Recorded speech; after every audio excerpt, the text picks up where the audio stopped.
Buenos días, somos estudiantes del tercer semestre de Medicina de la Universidad Alexander von Humboldt y hoy les vamos a compartir nuestro proyecto de seminario que habla sobre la aterosclerosis como principal factor patológico en el infarto agudo de miocardio. El grupo está conformado por Miguel Ángel Castilla, William González, Isabel Hernández, Juan David Padilla, Andrés Felipe Guevara, Lady Lorena Rivera y Jessica María López.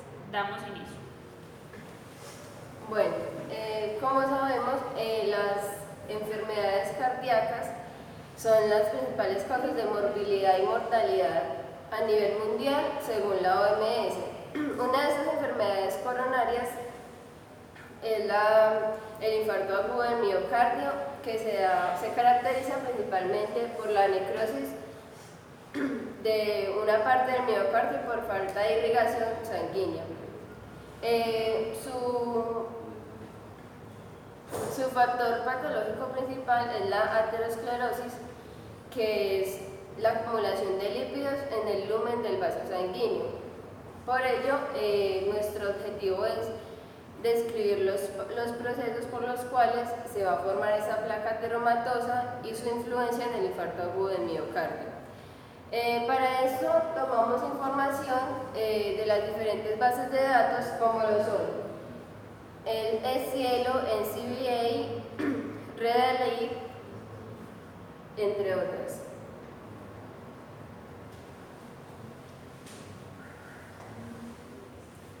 Ahora les voy a explicar el desarrollo embriológico de las arterias coronarias y la importancia de entender el desarrollo embriológico del sistema coronario y del corazón vascular radica en que una anomalía en la formación de este sistema perjudicaría el desarrollo de la parte anatómica y fisiológica de todos los órganos y tejidos del feto y del individuo a nivel después de la vida postnatal, puesto que si no hay una irrigación correcta del corazón se va a desarrollar una cardiopatía congénita o adquirida. Esto va a afectar en la vida del individuo su calidad de vida como tal.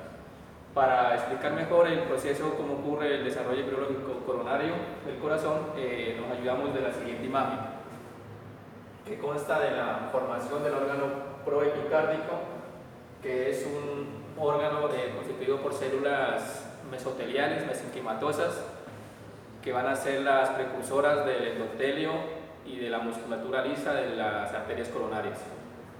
Tenemos la proliferación de las células mesoteliales hacia la pared del tubo cardíaco. Se forman ya lo que son las redes endoteliales de las células mesenquimatosas que proliferan a la pared del tubo cardíaco. Se forma la red endotelial definitiva que va a ser la precursora de lo que va a ser la arteria coronaria ya definitiva como tal. Y por último tenemos el desarrollo o la conformación del árbol arterial coronario ya en su totalidad, como se puede observar en la imagen. Bueno, una vez ya en la vida postnatal, estas arterias coronarias se van a originar de los senos aórticos o de Valsalva derecho e izquierdo para las distintas arterias coronarias. La arteria coronaria derecha se va a originar del seno coronario derecho y se va a descubrir por el surco coronario, donde va a haber una rama marginal derecha que va a irrigar el ventrículo derecho y una rama interventricular posterior en la cara posterior. Y la coronaria izquierda se origina del seno coronario izquierdo, que va a dar ramas, la interventricular anterior, una rama circunfleja que a su vez da una rama marginal izquierda. Esta arteria coronaria va a irrigar principalmente el ventrículo y la aurícula izquierda.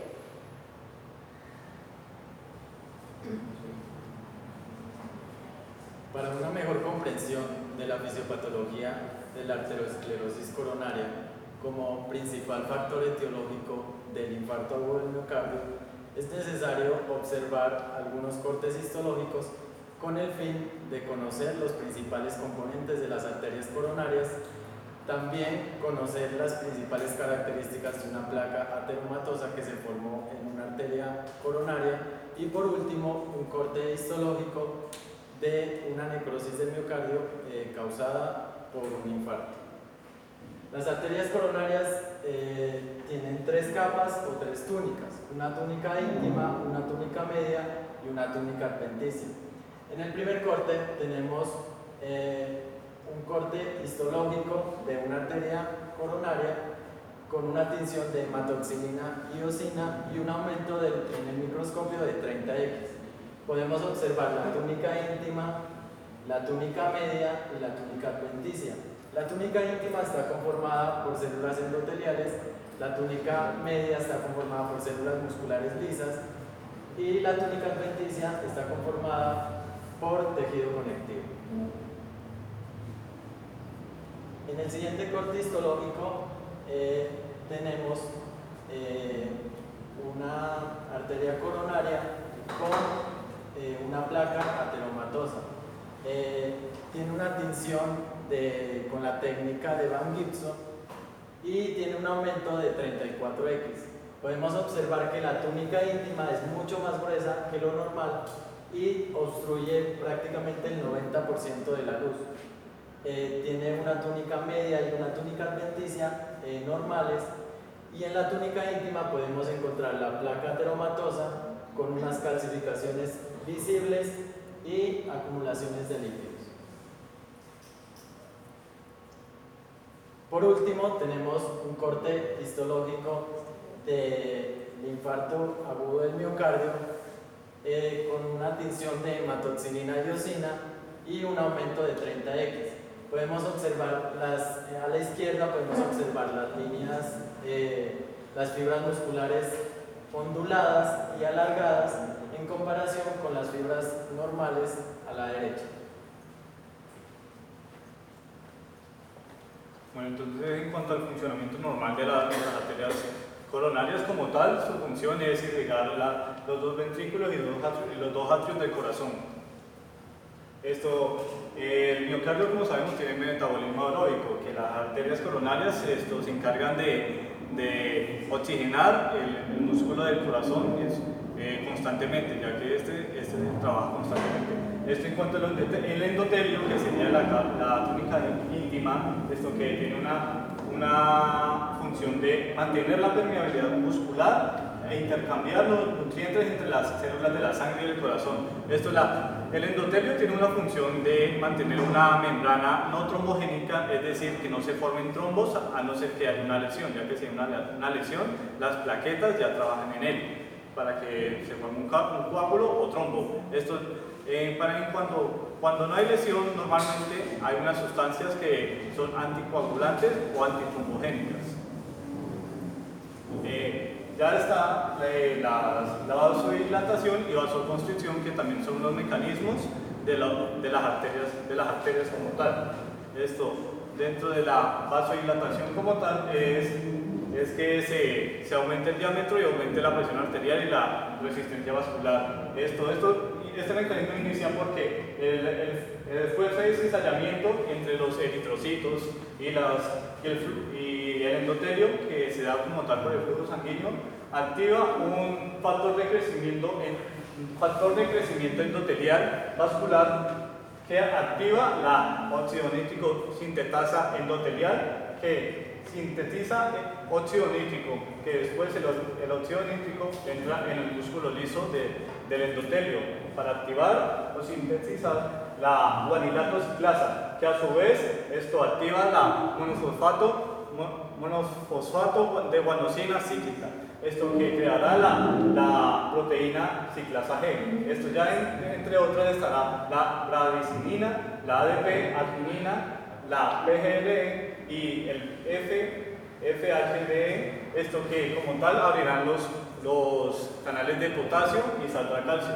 Y en este movimiento hará que se sintetice la proteína ciclasa A para que se dé la relajación. En la vasoconstricción sería la disminución del diámetro de la arteria para que aumente la presión arterial y la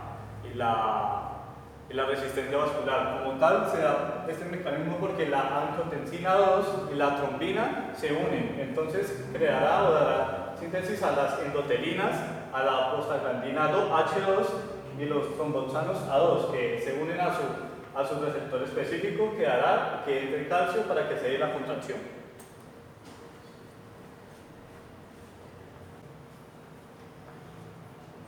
La enfermedad coronaria es la manifestación clínica de la acumulación progresiva de tejido graso en el interior de la pared de las arterias coronarias. A este engrosamiento le vamos a llamar aterosclerosis. La aterosclerosis es un proceso inflamatorio crónico que se caracteriza por la infiltración y acumulación de lípidos en las paredes de las arterias, lo que va a formar la placa ateromatosa, y al paso que crece la placa ateromatosa va a disminuir la luz del vaso. Al disminuir la luz del vaso va a disminuir o va a desaparecer el flujo sanguíneo al corazón. Se dice que estos depósitos de grasa empiezan desde la niñez y crecen a lo largo de nuestra vida, porque antes consideraban la aterosclerosis como un proceso degenerativo, o sea que lo ligaban al envejecimiento, pero después se dieron cuenta que era un proceso continuo que ya vamos a explicar. Bueno, como fue mencionado anteriormente, la aterosclerosis, al ser una inflamación crónica, es importante saber de dónde parte todo lo de la inflamación. Entonces, la inflamación es la dilatación de los vasos sanguíneos y la apertura de los mismos. Esta apertura va a permitir que ocurra el paso de líquidos, sustancias, células a través de ella que van de la sangre hacia los tejidos. Esto provoca una elevación y un aumento de la temperatura. Respecto al mecanismo de la inflamación, tenemos que la inflamación es un mecanismo clave de la aterosclerosis y de la progresión rápida de las enfermedades coronarias. Entonces, en este mecanismo van a participar diferentes células que están relacionadas con la respuesta inmunitaria. Dentro de estas células tenemos los monocitos, los linfocitos y los glóbulos blancos. Los glóbulos blancos van a interactuar con las LDL y lo que hace es que se va a producir la alteración de la pared vascular. La inflamación está conformada por 4 etapas importantes. En la primera etapa vamos a encontrar que el proceso inflamatorio va a atraer a las LDL y lo que va a hacer es que se produzca la inflamación en la pared vascular. En la etapa 2 tenemos que se produce una activación de sustancias como son los linfocitos, los macrófagos y los linfocitos T activados, y esto lo que produce es una disfunción endotelial. En la etapa número 3 tenemos que se produce una respuesta efectora por la activación endotelial, y allí se van a secretar sustancias como las citoquinas, las interleuquinas 1 y las de factor de necrosis tumoral. Las citoquinas van a cambiar su función habitual y ahora van a ser adhesivas y procoagulantes.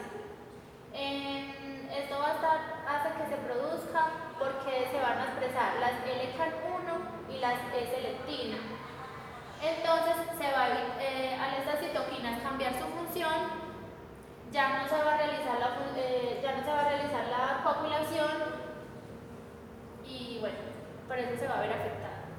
En la etapa 4, en el foco inflamatorio, donde está la placa, cambia de ser un tejido conectivo denso, pasa a ser una matriz extracelular, fibrosa densa. ¿Me la pasas? Entonces, cuando hay este cambio de matriz extracelular fibrosa densa, entonces va a interactuar el interferón. El interferón está secretado por los linfocitos T. Entonces luego las células musculares van a entrar en apoptosis. Al ellas entrar en la apoptosis, se activan los macrófagos, que los macrófagos, al estar constituidos por acúmulos lípidos, se van a convertir en una célula espumosa, y estas células espumosas van a secretar las enzimas gelatinasas, y lo que van a hacer es dañar la pared del vaso.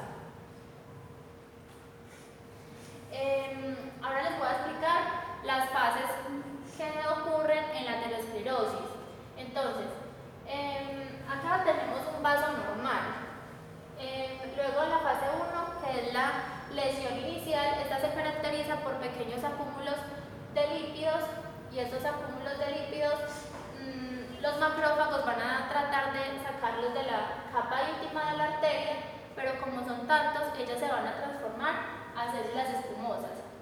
En la fase 2, que es la estría grasa, en esta fase se van a empezar a ver más acúmulos de grasa que todavía se van a situar en la capa íntima de la capa en la parte interna de la célula.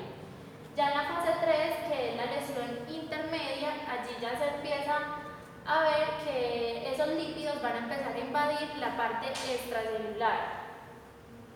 En la fase 4, que es la ateroma, como ya se han afectado gran parte de las células a nivel extracelular, entonces se va a formar un núcleo lipídico y aún no se ha tapado todavía la luz del vaso, entonces hay como una extensión de esos lípidos a nivel extracelular.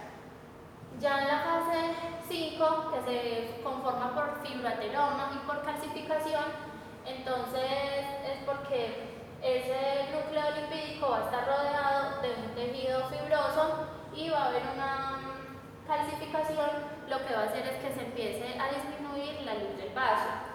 Y en la lesión complicada está más disminuida aún y allí es donde se va a formar el trombo, lo cual puede llegar, se va a través del torrente sanguíneo, llegar al corazón y producir un infarto.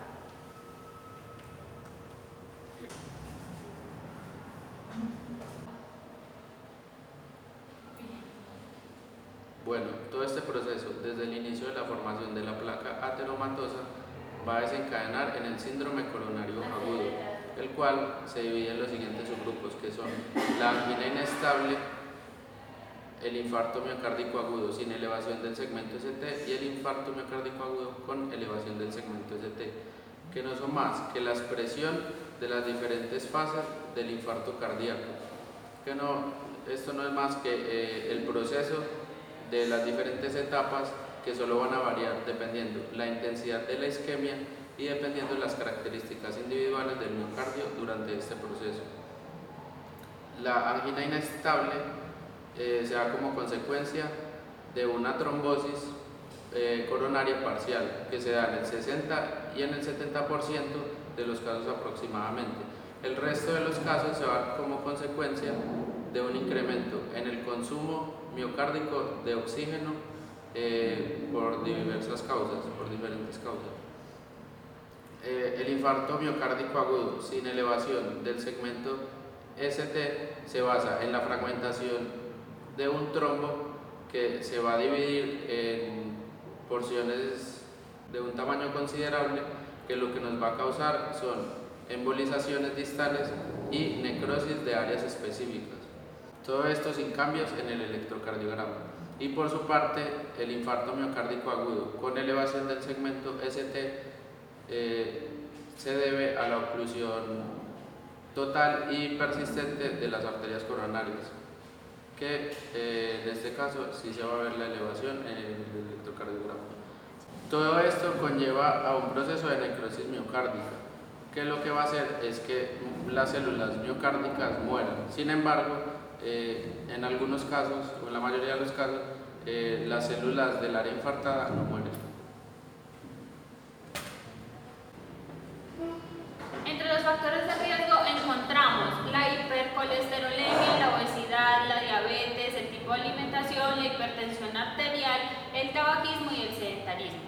Es importante conocer la hipercolesterolemia porque se trata de un aumento del colesterol LDL, que es el colesterol malo, y los triglicéridos, que son los que entran al endotelio. Y esto a su vez disminuye el colesterol HDL, que es el colesterol bueno, que es el encargado de recoger toda la grasa que hay y llevarla al hígado para que la metabolice. La obesidad, porque esta aumenta la presión arterial, aumenta los niveles de colesterol y de triglicéridos y a su vez disminuye el colesterol HDL y contribuye a la diabetes. La diabetes porque las altas concentraciones de glucosa en sangre contribuyen al desarrollo de enfermedades cardiovasculares. El tipo de alimentación por el consumo de altas tasas de grasas saturadas no cardiosaludables. La hipertensión porque al haber presión arterial alta, el flujo sanguíneo aumenta, lo que va a debilitar la placa de células endoteliales y va a facilitar la entrada de macrófagos, colesterol y de otras células. El tabaquismo también juega un papel muy importante porque contiene sustancias tóxicas que dañan la pared vascular, induciendo una respuesta inflamatoria. También tiene efectos sobre las plaquetas, promoviendo su agregación, y también libera sustancias que actúan sobre el endotelio y promueven la proliferación de células musculares, que lo que van a causar es el engrosamiento de la pared vascular.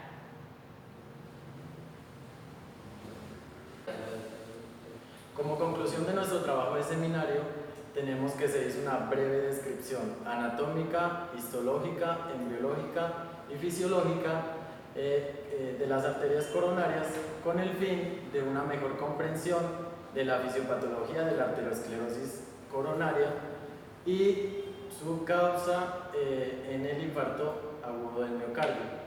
También se hizo una mayor énfasis en el campo inmunológico, describiendo las interacciones entre las células y las moléculas que forman la placa ateromatosa.